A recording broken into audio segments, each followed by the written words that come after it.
হাতে সপিতে মন চাই গো নবীজি, তোমারি নাম শুধুই গুনগুন গায়।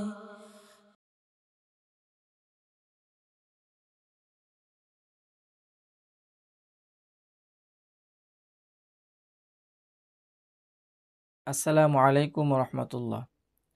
আপনারা ইন্ট্রোতে দেখতে পেরেছেন যে আমি কোন বইটি নিয়ে কথা বলবো।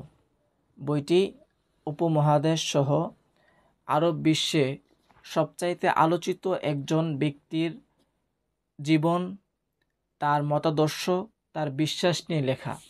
বইটির নাম হচ্ছে ওয়াহাবিদের ইতিহাস এবং লেখক হচ্ছে ইয়াসির আরাফাত আল হিন্দি, যার বাড়ি ইন্ডিয়াতে। তরুণ লেখক, খুব ভালো চমৎকার লেখেন, ফেসবুকে নিয়মিত লেখালেখি করেন, আমি তাকে অনুসরণ করি।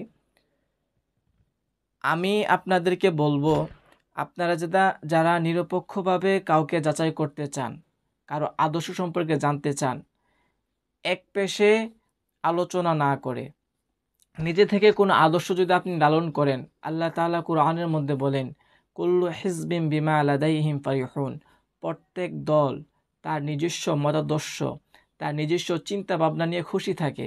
এজন্য আরেকজন ব্যক্তি আরেকটা দলের মতাদর্শ সঠিক হলেও, আরেকজন ব্যক্তি সঠিক পথে থাকলেও তারা ওই মতাদর্শগুলো নিজেরা পালন করতে পারে না, নিজেরা ধারণ করতে পারে না, কারণ সে নিজের মতাদর্শটাকে সঠিক বলে মনে করে।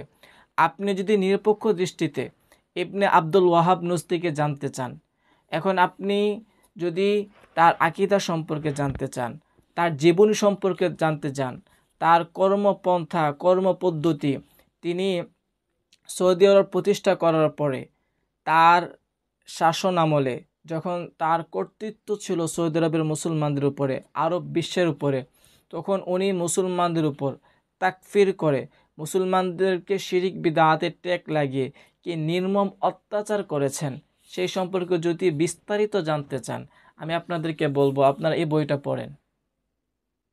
রেফারেন্স সহ প্রত্যেকটা কথার উদ্ধৃতি দেওয়া হয়েছে।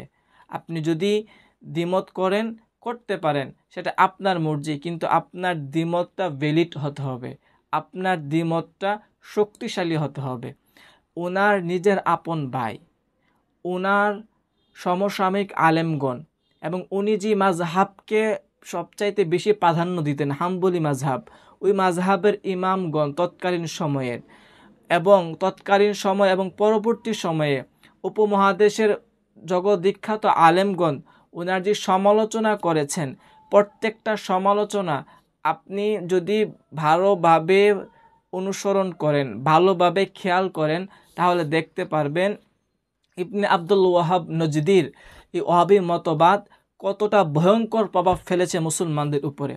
আপনি আমাকে বলতে পারেন যে আব্দুল ওয়াহাব নজদী সম্পর্কে কথা বলতেছেন, ওনার কিতাব পড়ে দেখেন, ওনাকে এক পেশে আলোচনা করার কোনো মানে হয় না। আমি আপনাদেরকে বলবো যে আমি ওনার কিতাব ও তাওহীদ পড়েছি, যেটা আকীদার উপরে লেখা।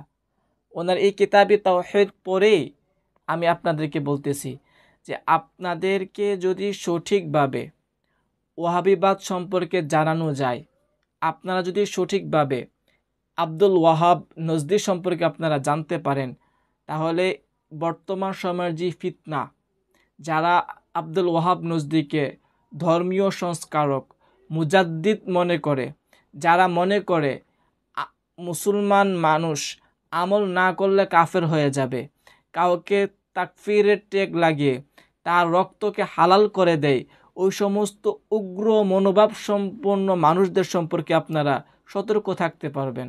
এজন্য আমি আপনাদেরকে বলবো আপনারা এই বইটা পড়বেন এবং নিরপেক্ষ দৃষ্টিতে সিদ্ধান্ত নেবেন যে ইবনে আব্দুল ওয়াহাব নজদী কি একজন মুজাদ্দিদ ছিলেন নাকি একজন উগ্রপন্থী খারেজি মনোভাব সম্পন্ন ব্যক্তি ছিলেন।